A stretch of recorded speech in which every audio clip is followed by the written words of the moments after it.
What is going on YouTube, and welcome back to my channel, JoJo Speaks. Thank you all so much for joining me for this being my review for RuPaul's Drag Race All-Stars 11 episode 4. Before we get started, be sure to subscribe to my channel. Press that big white subscribe button, y'all. It is free and easy to do. It takes less than a second to mash that thing, so why don't you go ahead and mash it for a brother. Also, be sure to leave a thumbs up for this video. Let me know you're enjoying the content I'm putting out on my channel. Be sure to leave a comment. Let me know your thoughts on this bracket, the ladies who are in this bracket, who are your favorites, who are your least favorites. Who do you think will make it to the semifinals from this second bracket? Also, be sure to press the notification bell so you're notified every time I post a new video. And last but not least, be sure to share JoJo Speaks with all your family, friends, and loved ones. Let everybody know JoJo Speaks is out here in these YouTube streets. Y'all, I love this bracket. I really do. I love all of the queens that are in this bracket, some more than others, of course, but I'm going to talk about the queens in the order in which they were critiqued on the main stage. So that just makes it easier for me to do my review so I don't forget anyone or, forget anything to say. So let's start out with Vivacious. So Vivacious is back. Vivacious is from season 6 of RuPaul's Drag Race. She was the third person eliminated in that season. She was eliminated by April Carrion, who we will get to in a couple of moments. Vivacious is back. I'm very happy to see her. I don't have the highest of expectations for Vivacious. Not to say that she's like a filler queen or anything of that nature, but she's one of those queens that you just don't expect to win. At least not me. I don't expect her to win, but I am glad to see her on this season for sure. I think it's been way too long since she's been back. I feel like she maybe could have come back on, All-Stars 6 or 7 or maybe even 5. I think she would have been great in All-Stars 5. But, yeah, it is what it is. She's here now. I did like her entrance look. She's got the, like 4 or 5 ornachas on her body. Now, I did not necessarily care for her butter look. I can't remember exactly what the name of the actual category was, but the category was butter. I don't get why butter was a category, but I don't know if they're running out of categories to think of. Who knows? But anyways, I did not care for Vivacious's runway look. I thought it was really bulky. You really couldn't see her body underneath it. And just like Michelle said, I did not like the yellow lip at all. Like, it was too distracting because all we could look at was her yellow lip. We couldn't pay attention to her outfit, the way that it was designed or anything of that nature. Also felt like the hat could have gone up a little further, like the hat could have been bigger. I thought the hat was too small for the huge outfit that she was wearing. As far as her performance, as Rue said, she did look a little stiff, but I was like, Rue asking her why she was stiff when RuPaul is stiff on every single performance she does on this show. Every single performance on this show, she is stiff. So Rue got some kind of nerve to be asking Vivacious why she's stiff on the show. But I did like the wig and her makeup. She did, like my mother pointed out, she seemed like she had a lot of yellow on the inner face. But either way, I'm glad that Vivacious is here. I'm really, really glad that she gets another chance to be on TV. Next, we have Silky Nutmeg Ganache. She is from season 11 of RuPaul's Drag Race, as well as All-Star 6. And she was runner-up in UK versus the World season 2, the season that Raja O'Hara won. I can't say I'm the happiest that Silky is here. I've never been the biggest fan of Silky necessarily. Not to say that she's a bad drag queen or I don't like her. She just has never been my favorite on the show. I feel as though she likes her camera time. She likes to be the center of attention. And I typically don't care for those type of people. But Silky's here nonetheless. She had like a cowgirl outfit coming into the for her entrance look rather. I didn't necessarily care for the wig. It was the same color as the wigs that Michelle and Rue were wearing in the intro, but it is what it is. Anyways, her butter look. It was very inventive. It looked very well made. However, the fact that Silky kept having to hold up this butter on her head was so annoying to me. If you're going to have like an attachment to your outfit, make sure that you don't have to physically hold that part of the outfit up because It's distracting me seeing you walking around with your head on your head because this butter is leaning over like this. Like, that's annoying to me. The rest of the body still looked fine. What she walked out in, like the whole butter thing that she walked out in and turned around, like it looked fine, but this thing on your head that you keep having to hold up is a hindrance to your look because we can't really get into your outfit because you're holding up this stick of butter on your head. But anyways, I thought she did great in the performance. She definitely was doing better than Vivacious. I could see why Silky says she's not that much of a rapper, but I thought she performed well, and I thought that their choreography was good. I thought they did a decent job. Next up, we have April Carrion. April Carrion from season 6. April was one of my favorites from season 6. I hate that she was the fourth one eliminated on that season. I thought she had such great potential. I did feel as though, with her not doing as well on the acting challenges, which the acting challenge, was one of the things that put her in the bottom against Vivacious. Then she's in Vivacious home. Then they had to do the sort of kind of Broadway musical type of challenge, and that's what got her sent home.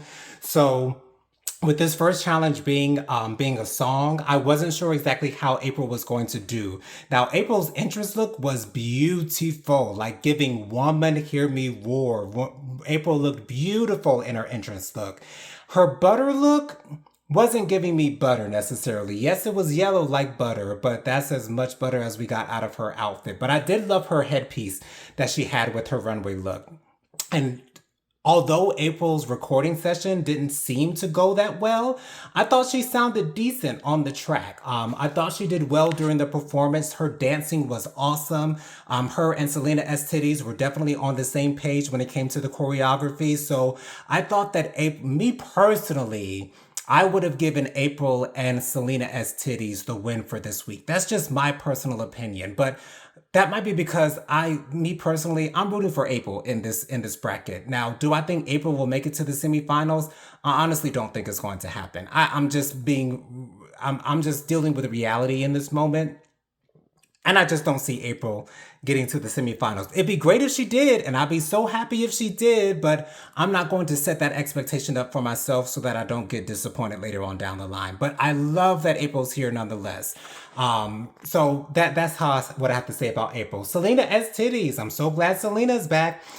She wasn't necessarily my favorite on season 15, which was her original season. However, I love the fact that she's got a new looking body. She's lost a little bit of weight. I loved Selena's entrance look. Selena had my favorite entrance look of this bracket altogether. Selena looks amazing. Her gold dress, the white wig, the white eyeshadow, like Selena looked honey. She looked great. She looked amazing.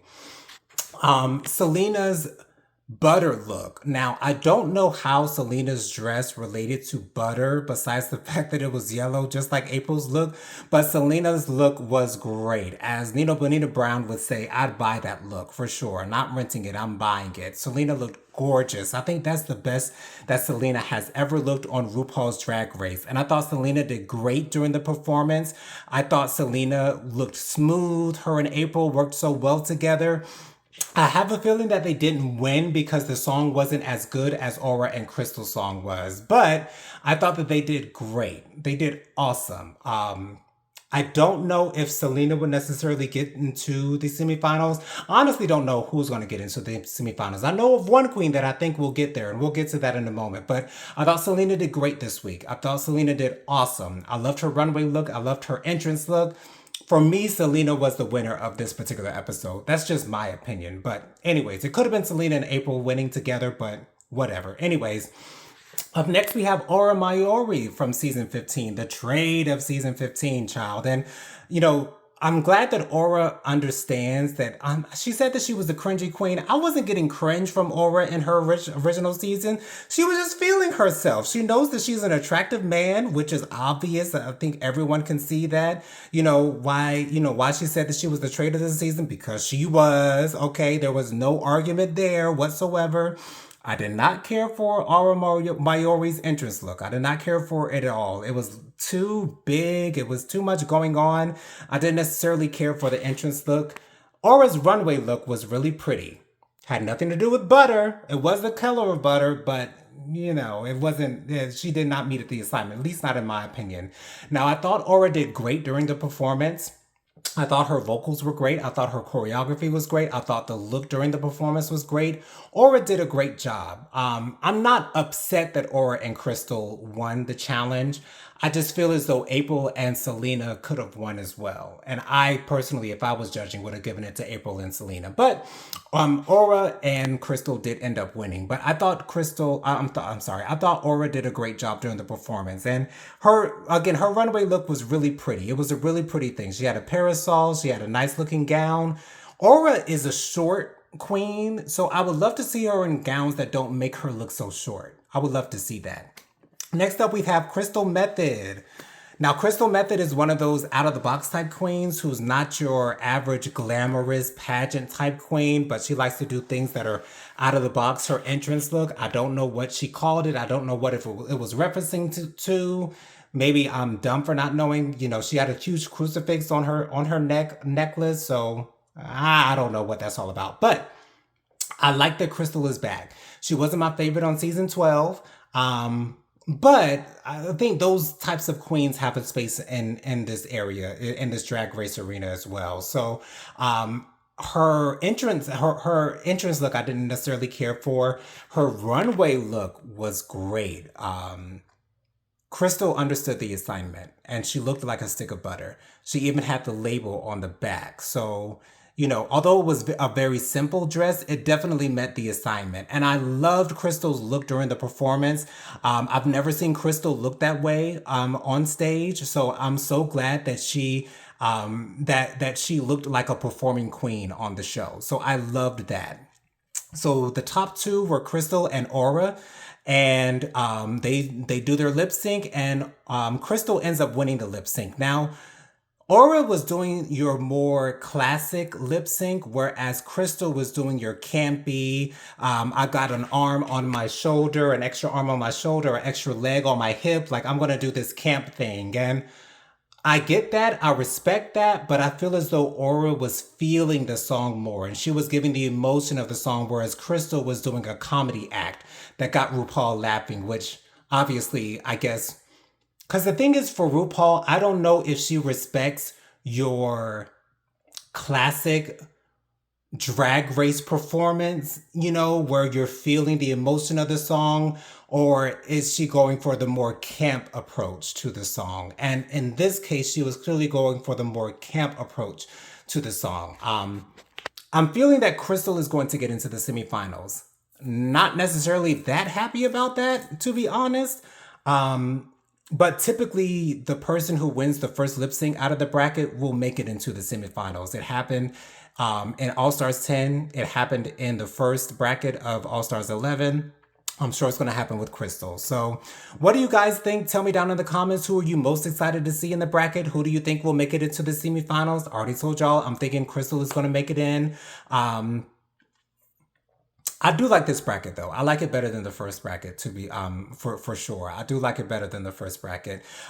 Be sure to join me every Thursday night at 8 p.m. for my live Hot Topics and Social Commentary show. I go live every Thursday night at 8 p.m. with my sister Prophetic Fire Reiki, as well as our friend Bianca Edwards. We always have a great time talking about the latest happenings and goings on in the world. So join us every Thursday night at 8 p.m. Love you guys for watching. I'll see you on the next one. Peace out.